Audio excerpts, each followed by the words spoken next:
정프로 스포츠 분석 채널에 방문해 주셔서 감사합니다. 저희 채널은 라이브 스코어, YG 토토, 배트맨 토토에서 제공되고 있는 스포츠로만 분석 공유하고 있습니다. 무엇보다 적중률을 높이고 싶으신 회원분들은 정프로 가족방에 입장해 보시면 보다 확실한 정보를 쉽고 빠르게 받아보실 수 있습니다. 거짓으로 말씀드리는 게 아닙니다. 일주일만 참여를 해보시면 정프로 분석방은 다른 곳과 다르다는 걸 확실히 느끼실 수가 있습니다. 정프로 최종 조합이 궁금하신 분들은 영상 하단 고정 댓글 확인해 보시면 입장 링크가 있습니다. 클릭 후 입장해 보시면 됩니다. 분석가 흉내는 내는 가짜들이 유튜브에서 판을 치고 있습니다. 이상한 곳에 입장하셔서 고통받지 마시고 안전하고 확실한 곳에서 정보 받아보시길 바랍니다. 이어서 경기 분석을 시작하겠습니다. 첫 번째 경기, 수원 KT 대 부산 KCC. 수원 KT는 시즌 32경기에서 16승 16패, 경기당 75.9득점과 77.6실점을 기록하고 있으며 서수원 칠보체육관 기준으로는 77.2득점과 75.4실점으로 공격과 수비 모두 소폭 향상된 모습을 보이고 있다. 특히 최근 10경기에서는 5승 5패를 거두면서 경기당 82.2득점, 79.4실점으로 시즌 평균 대비 득점력이 뚜렷이 상승한 상태이며 현대모비스전에서 74대 58 완승을 거두며 수비 안정성까지 증명했다. 다만 김선영, 조엘 카골랑한, 하윤기 등 주전급 자원이 이탈한 상황이라 로스터 구성상 불안 요소가 존재하는데 김선영은 이번 시즌 경기당 득점과 어시스트 모두에서 백코트의 핵심을 담당하던 선수였고 하윤기 역시 리바운드와 수비에서 인사이드의 중심축을 맡아온 선수라는 점에서 결장 공백이 단순 숫자 이상의 의미를 가진다. 그럼에도 불구하고 강성욱, 데릭 윌리엄스, 아이자아 힉스, 이두원, 이은기를 축으로 한 로테이션이 점차 호흡을 맞춰가고 있고 특히 강성욱의 공격 전개와 이두원, 이은기의 수비 리바운드 가담이 부상 공백을 상당 부분 메우면서 팀 밸런스가 크게 무너지지 않은 구도를 유지하고 있다. 홈에서 수비 강도를 끌어올리는 수원 KT 특유의 기조를 감안하면 이번 경기 역시 상대의 페이스를 억제하는 방향의 경기 운영을 선택할 가능성이 높다. 부산 KCC는 시즌 31경기 17승 14패, 경기당 81.0득점과 81.4실점을 기록하며 리그에서도 속공과 공격 비중이 높은 팀에 속한다. 최근 6연패라는 깊은 부진에 빠져 있었으나 직전 손호전 승리로 연패를 끊었고 그 과정에서 송교창과 허웅이 복귀해 외곽과 윙 자원의 공격 옵션이 확실히 늘어났다. 여기에 션롱이 직전 경기에서 30득점 21리바운드를 기록하며 골밑을 완전히 장악해 인사이드에서의 우위를 재확인했는데 이 세 명에게 공격 비중이 집중되는 구조이기에 경기를 치를수록 체력 관리와 출전 시간 조절이라는 변수는 더욱 커질 수밖에 없다. 더구나 KCC는 직전 홈경기를 치른 뒤 곧바로 이틀 만에 수원 원정에 나서는 일정으로 이동과 준비 시간 측면에서 분명한 페널티를 안고 경기에 나서는 상황이다. 시즌 전체 득실점 수치만 보면 KCC가 보다 공격적인 팀이지만 최근 연패 국면에서 드러난 수비 붕괴와 높은 실점 그리고 연패 탈출 이후 수비 태도 개선 기조를 함께 고려하면 수원 원정에서는 자연스럽게 페이스 조절과 실점 관리에 무게를 둘 가능성이 크다. 여기에 올 시즌 맞대결에서도 양팀이 모두 150점 전후의 스코어를 형성하며 공격 템포는 빠르지만 리그 전체 분포 상 150에서 160점대의 총점이 집중되는 구조가 반복되고 있어 극단적인 초고득점 흐름보다는 중고득점과 수비 조정이 혼재된 양상이 재현될 공산이 크다. 상황을 종합하면 수원 KT는 부상 공백에도 불구하고 최근 수비력을 토대로 흐름을 끌어올리고 있으며 홈에서의 수비 집중력과 리바운드 장악력을 내세워 경기 템포를 통제하려 할 가능성이 높다. 김선영과 하윤기의 이탈로 공격 전개와 인사이드 마무리에서 손실이 발생한 만큼 불필요한 러닝게임보다는 강한 대인 수비와 조직적인 로테이션으로 부산 KCC의 초반 기세를 차단하고 하프코트 공격에서 데릭 윌리엄스와 아이자아 힉스를 활용해 효율을 노리는 운영이 유력하다. 반면 부산 KCC는 송교창, 허웅, 션롱을 앞세운 공격 폭발력을 보유하고 있으나 이틀 간격의 원정 일정과 최근 수비 재정비 기조를 고려하면 무리한 속공 싸움보다는 선택적인 전환 공격과 안정적인 수비 조직 유지에 상대적으로 더 비중을 둘 가능성이 크며 이는 자연스럽게 경기 전체 득점이 리그 평균 분포에 수렴하는 흐름으로 귀결될 여지가 크다. 결국 홈코트 2점 수비력과 리바운드에서의 우위, 그리고 일정상 이득을 가진 수원 KT가 중후반에 갈수록 흐름을 장악하며 점수 차이를 벌려 나가는 전개를 기대할 수 있으며 양팀의 시즌 득실점 수치와 최근 수비 태도, 일정 변수를 모두 반영할 때 과도한 득점 폭발보다는 통제된 스코어 속에서 승부가 갈릴 가능성이 높다고 판단된다. 언더 양상 속 수원 KT의 6점 차 이상 승리를 예상한다. 두 번째 경기, 안양 정관장 대 대구 한국가스공사. 안양 정관장은 이번 시즌 들어 리그 최상위권 수비를 바탕으로 꾸준한 경기력을 이어가고 있다.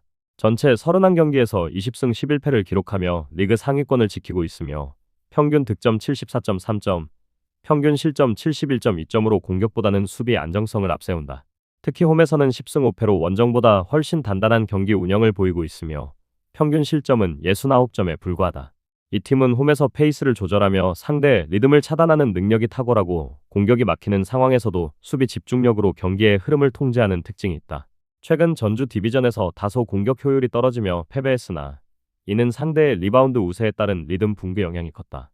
정관장은 그 이전까지의 흐름에서 7승 3패를 거두며 안정적 흐름을 이어왔고 그 과정에서도 평균 69.6점 실점으로 경기 후반부 집중력에서 팀 컬러가 두드러졌다. 시즌 내내 낮은 페이스와 조직적인 수비로 상대의 공격포를 제어해 온 만큼 이번 홈 경기에서도 같은 방향성이 유지될 가능성이 높다. 반면 대구 한국가스공사는 올 시즌 팀 내 기복이 심했으나 외국인 선수 교체를 통해 공격의 활로를 찾고 있다. 31경기 11승 20패로 하위권에 머물지만 최근 10경기에서 4승 6패를 기록하며 이전보다 경기력이 상승세를 타고 있다. 특히 최근 LG전 승리로 자신감을 회복했고 외곽과 전환 공격에서 좀 더 적극적인 시도를 이어가고 있다. 그러나 수비 전환 속도와 세컨드 찬스 실점이 많다는 약점은 여전히 개선되지 않은 문제다. 평균 실점이 77.2점으로 리그 하위권에 속하며 원정에서는 특히 실점이 더 늘어나는 경향이 뚜렷하다. 팀의 공격력은 좋아졌지만 수비 완성도에 한계가 있어 경기 중반 이후 균형이 흔들리는 경우가 많다.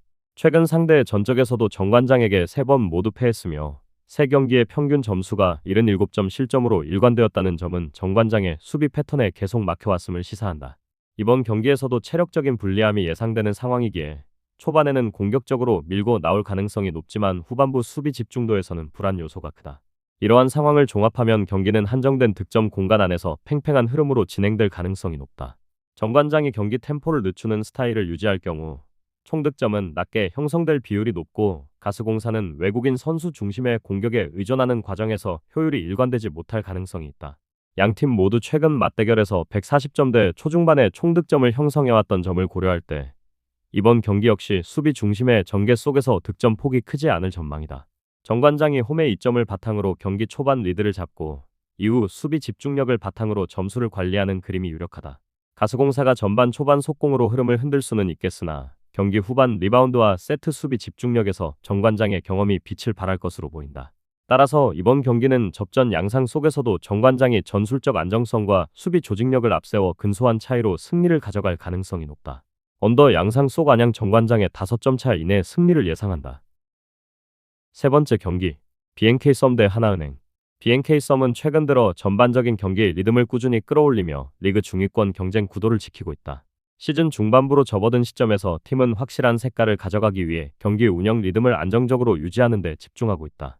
홈 경기에서 기록한 평균 득점은 65점대 중반으로 수비 집중력이 동반될 때는 상대의 득점 흐름을 효과적으로 억제하는 모습을 보여주었다. 공격에서는 외곽 포함 중거리 슛의 효율이 점차 회복되는 양상이며 특히 3점 시도 대비 성공률이 리그 상위권 수준에 다가가고 있다.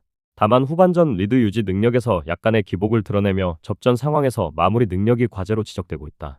팀의 최근 득점 분포를 보더라도 공격 전환 속도가 빠를수록 점수 생성이 활발하나 상대의 전방 압박이 강해지면 공격 흐름이 끊기는 경향이 있어 안정적인 공세 전개가 필수적이다.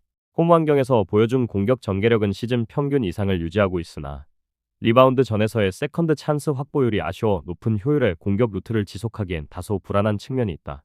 하나은행은 연승 흐름 속에서도 경기 내용의 완성도가 높아지며 상위권 경쟁에서 뚜렷한 존재감을 드러내고 있다. 원정 경기에서도 평균 득점이 홈보다 오히려 높은 편으로 빠른 볼 순환과 외곽 공격의 결집력 덕분에 오프볼 무브먼트가 터질 때 상대가 쉽게 대응하지 못한다. 수비적으로는 전방 압박과 스위치 디펜스를 병행하며 상대의 볼 흐름을 흔드는 구성이 안정적으로 작동하고 있다.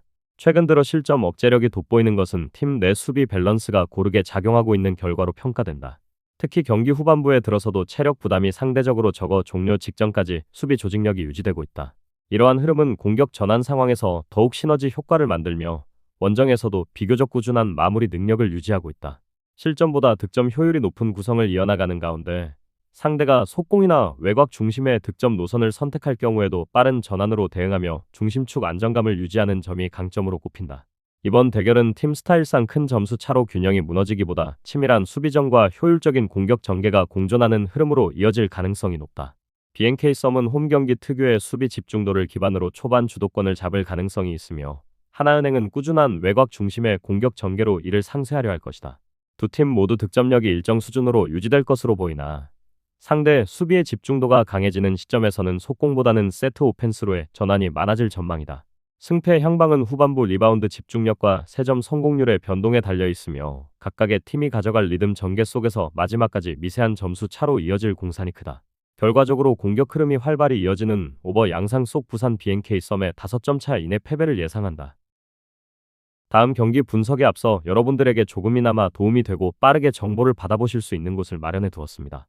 저의 영상의 하단 댓글을 확인해 보시면 카카오톡 링크가 있습니다. 클릭 후 손쉽게 입장이 가능합니다. 누구나 참여 가능하고 100% 무료로 운영하고 있습니다. 돈을 주고 유료 정보를 이용하시는 것보다 저희 멤버방에서 유료 정보와 똑같은 분석 정보를 받아보실 수 있습니다. 저희 멤버방에서 제공되는 정보들과 스포츠를 좋아하고 즐길 수 있는 멤버방으로 참여하시길 바랍니다. 함께 떠들고 즐겁게 배팅 라이프를 즐기셨으면 좋겠습니다. 무조건 당첨은 장담해드릴 수 없지만 당첨될 확률을 극대화하실 수 있습니다. 네 번째 경기, 현대캐피탈 대 삼성화재. 현대캐피탈은 최근 리그에서 안정적인 흐름을 이어가고 있다. 외국인 주포를 중심으로 짜인 공격 전개가 점차 완성도를 보이며 상대의 블로킹 라인을 압박하는 강한 볼 템포가 돋보인다. 특히 허수봉이 등 근육 뭉침 증세에서 회복해 출전할 예정이라는 점은 팀 공격 운영에 큰 플러스 요인이다. 허수봉은 한 경기 내 공격 비중이 30%를 넘어서는 핵심 자원으로 그의 복귀는 좌우 밸런스를 회복시키며 박주영, 홍동선과의 조화를 더욱 매끄럽게 만든다. 여기에 서브 라인에서도 높은 집중력을 유지하고 있어 초반부터 상대의 리시브 라인을 흔드는 구도가 예상된다. 블랑 감독 체제하에서 현대캐피탈은 블로킹 전환과 수비 리턴 속도가 빨라지며 최근 경기에서 보여준 세트 초반의 집중력 또한 주요 강점으로 작용하고 있다. 삼성화재는 외국인 어포짓 아이를 중심으로 한 단조로운 공격 루트를 보완하려 하지만 여전히 리시브 불안이 해소되지 않은 모습이다. 아이의 높은 득점 생산력에도 불구하고 리시브 효율이 낮아 세터의 선택 폭이 좁아지며 이로 인해 더블 블로킹 상황에 자주 노출된다. 송명근의 부재는 레프트 라인 탄탄함을 떨어뜨리며 국내 선수들 간 공격 분배가 제한된 채로 경기가 진행되는 경향을 보인다. 최근 접전 승부에서 체력적 부담이 누적된 정황도 뚜렷하다. 수비 조직력에서의 불안이 길게 이어지면 결국 어포짓 한 축에 전술적으로 과부하가 생길 가능성이 높다. 이런 구조적 문제는 현대캐피탈의 강한 서브 공세와 블로킹 대응을 고려할 때 경기 초중반 흐름에서 적잖은 부담으로 작용할 수 있다. 이번 맞대결은 리시브 안정성과 공격 효율의 격차가 승부의 핵심으로 보인다. 현대캐피탈은 허수봉 복귀로 공격 전개가 훨씬 유연해졌고 팀 전체가 빠른 템포 속에서 높은 완성도를 보여주고 있다. 반면 삼성화재는 주포를 중심으로 한 일변도의 공격 구조에서 벗어나지 못하고 있으며 세트 중반 이후 리시브 불안으로 인한 실점 폭이 늘어나는 패턴이 반복되고 있다. 이런 흐름을 종합하면 현대캐피탈이 초반부터 주도권을 잡으며 공격 전개를 이어가고 경기 전체 득점도 비교적 높게 형성될 가능성이 크다. 오버 양상 속 현대캐피탈의 핸디캡 승리를 예상한다.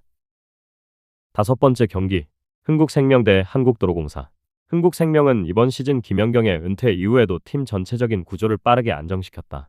레베카가 주 득점원으로 완전히 자리 잡으면서 공격의 축을 유지하고 있으며 이다현이 피치와 함께 형성하는 중앙벽은 여전히 리그 상위권 수준의 블로킹 효율을 보여주고 있다. 다만 서브 효율이 낮은 편이고 장기전으로 갔을 때 리시브 라인 흔들림이 자주 발생하는 점은 뚜렷한 약점으로 남아있다. 세터와 레베카의 호흡은 안정적이나 상대 장심 미들라인에 강하게 압박받을 경우 공격 방향이 단조로워지는 경향이 있어 이에 대한 대비책이 요구된다. 한국도로공사는 모마의 폭발력이 여전히 탁월하다. 높은 타점과 빠른 결정력을 앞세운 공격 전개는 리그 전체를 통틀어 가장 완성도 높은 단계에 접어들었다. 이윤정을 중심으로 한 세터 라인의 운영은 부드럽고 리시브 효율이 높아 일단 연결에서부터 공격으로 이어지는 과정이 매끄럽다. 강소희가 부상에서 복귀했으나 기량이 완전히 회복되지 못한 점은 아쉬운 부분이나 전세환과 박윤서가 이를 효과적으로 메우며 조직력을 유지하고 있다.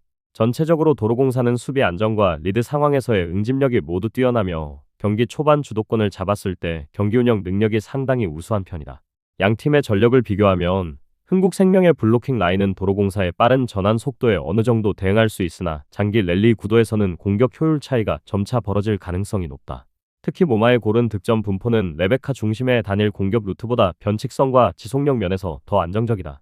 다만 흥국생명이 홈 경기에서 세트 내 집중력을 일정 수준까지 끌어올린다면 한두 세트는 치열한 구도로 이어질 수 있다. 그러나 전체적인 흐름은 도로공사가 가져가는 구도로 예상되며 세트 후반 구간에서의 체력 운영과 결정력 차이가 승패를 좌우할 가능성이 크다. 결국 공격 전개와 수비 조직 모두 균형을 이룬 도로공사가 주도하는 오버 양상 속 흥국생명의 핸디캡 패배를 예상한다. 저의 영상이 마음에 드셨다면 구독과 좋아요, 알림 설정 해주시면 저에게 큰 힘이 됩니다. 추가적인 조합픽과 다양한 경기에 대한 세부적인 분석과 결과가 궁금하신 분들은 영상 하단의 댓글창 꼭 확인해 주시길 바랍니다. 스포츠 토토가 처음이신 분들 혹은 적중률이 낮으신 분들께서는 멤버방 적극적으로 추천드리고, 멤버방 입장하시면 분석 비교부터 해보시길 바랍니다. 멤버방에 다양한 픽스터 분들이 많이 있으니 도움을 받아서 수익을 극대화하는 것도 괜찮은 방법일 수 있습니다. 그러니 며칠 지켜보신 후 마음에 드는 조합픽 탑승하는 방법도 좋을 수 있습니다. 누누이 말씀드리지만 스포츠는 절대로 운으로 하는 게임이 아닙니다. 이제는 스포츠도 전문 분야가 존재합니다. 오늘도 저희 영상을 시청해주셔서 정말 감사합니다. 구독과 좋아요 한 번씩만 부탁드리며 저는 다음 영상에서 인사드리겠습니다.